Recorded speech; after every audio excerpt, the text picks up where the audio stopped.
তুমি এটা শুনে অবাক হবে যে আমি সামান্য কিছু কথার জন্য আমার জীবনে 18 বছর ধ্বংস করে দিয়েছি।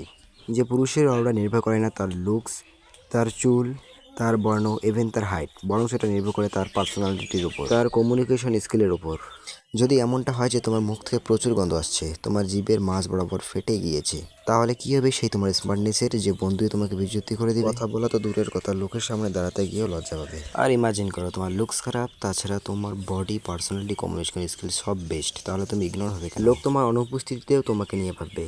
আর যদি এর উল্টো হয়, যদি এমনটা হয় সারাদিন মুখে যত্ন নেওয়ার পরেও মুখ দিয়ে প্রচুর গন্ধ আসছে, তাহলে এর জন্য দায়ী তোমার দাঁত না, এর জন্য দায়ী তুমি নিজ। তোমার গ্যাস্ট্রিক, অ্যাসিডিটি এগুলির কারণেও তোমার মুখ গন্ধ হতে পারে।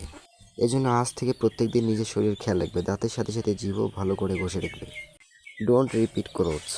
মনে রাখো, প্রত্যেক দিন তুমি যদি একই পোশাক পরে এদিক ওদিক ঘুরে বেড়াও, তাহলে ওই পোশাক থেকে আলটিমেটলি প্রচুর গন্ধ আসবে। ওই পোশাক পরে স্কুল যাচ্ছ, আবার স্কুল থেকে এসে ঠিক ওই রকমই বিছানার মধ্যে খুলে রাখছো, আবার প্রত্যেক দিনের মতো ওই পোশাকে পরে যাচ্ছ, তাহলে পোশাকটা দুর্গন্ধ ছড়াবে।